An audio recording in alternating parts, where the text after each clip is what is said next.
So the deal is done. Nikon has already acquired RED. And well, they're already making some pretty big changes, which I'm kind of surprised about in some ways, but I'm also very excited about in others. As someone who has recently just switched over to the Nikon system, at least for temporarily, I kind of like to switch around, but so far I'm enjoying my experience. I have the Nikon Z8, and well, one of the reasons that I chose to go with Nikon was their acquisition of RED. I honestly did not expect it to go through, well, this fast, but there's a lot of information here, and I will at least try to touch over some of the highlights, and later I will go over what I at least believe is the way forward and some of the things that maybe we can be expecting from Nikon as well as RED, or well, I don't know if it's just Nikon RED or just Nikon. I don't know. Let's get into this. Now, as soon as Nikon has taken over RED, they got rid of the president, Jared Land, and he has become a close advisor to the company, along with RED's founder, James Gennard. And I don't necessarily think this was unanticipated. James Gennard is just an entrepreneur at heart. He started Oakley's, I believe it was back in the 90s, and sold it in the early 2000s for well over $1 billion before starting RED. So I kind of think he just wants to go on to whatever his next adventure is. If it was me, it would just be a beach and that would be it. I'd be done.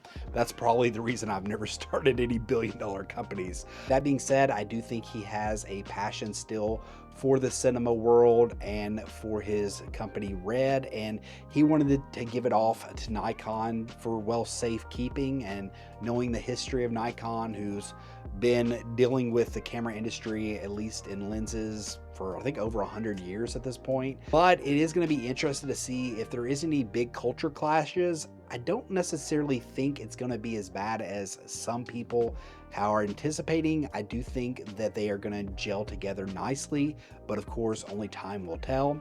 The new CEO is somebody that I'm going to completely mispronounce, and that is Kaiji Aisha. Kaiji Aisha of Nikon's image business unit. Kaiji Aisha of Nikon's imaging business unit. Nice work, everyone. Sharp broadcast. And he assumed the role of CEO. Now, I do think it's interesting, the statement that they gave, and we'll quote it a bit. And it says, welcoming RED, a company that has been at the forefront of innovation technology, to Nikon family, is sure to expand the possibilities of imaging expression and further delight the market with its innovations. Combining the best of both companies and working together to develop new distinctive products is our goal, and for the brand to remain the choice for fans of Nikon and RED, and possibly reach out for even a wider audience.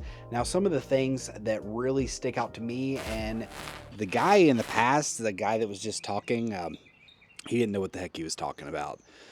No, essentially, there has been a lot of information that has came out between now and then, a lot of new interviews out of NAB, and a little bit more information. So I'm going to try this. I've actually never done a video holding the mic before, but I kind of hate it on these baggy shirts. They're going to be, looking silly anyways. And I'm going to keep this as concise as possible because I felt like I was rambling in the past, and I'm out here just testing out the DJI Pocket 3 with a new filter. It's a freewell filter. It's a new mist filter. It's different than the pack. It's different than like that everyday pack that comes with them. It's like a variable ND filter with mist included. So theoretically, these would be like the only two filters that I would need if it turns out to look good. If you're wondering where I've been, I've actually been trying to convert this little playhouse thing that we've had since we were a kid into like a YouTube studio, or a proper studio that I have a place that I can record.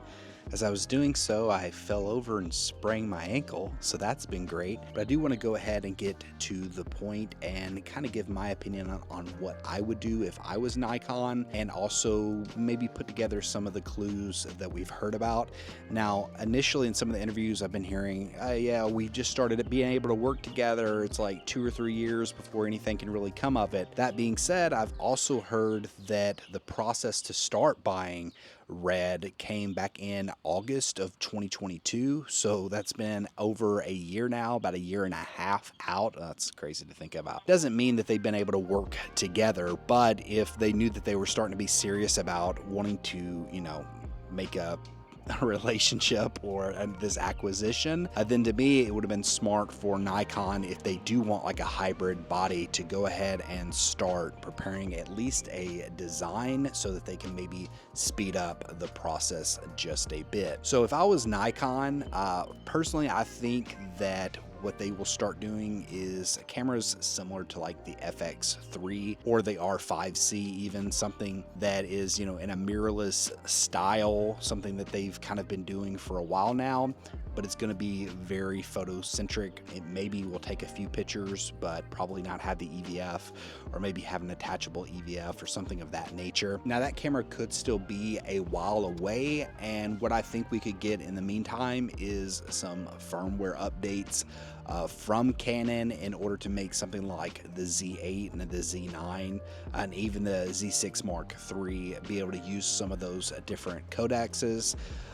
The way I would play this thing, when Canon announced the R5 Mark II, which is highly rumored to be somewhere in May, like the end of May coming up, I would wait for them to announce it, kind of get some buzz a little bit going, and then I would announce, hey, listen, here's our new firmware that's either here now or coming out with Red Code RAW and some other different stuff, some video-centric quality of life stuff to kind of be like, hey, let me take a little bit of that buzz away from the Canon R5 Mark II. Don't think it's going to be able to completely do that, just because that camera has been being waited on for a long time by Canon fans especially.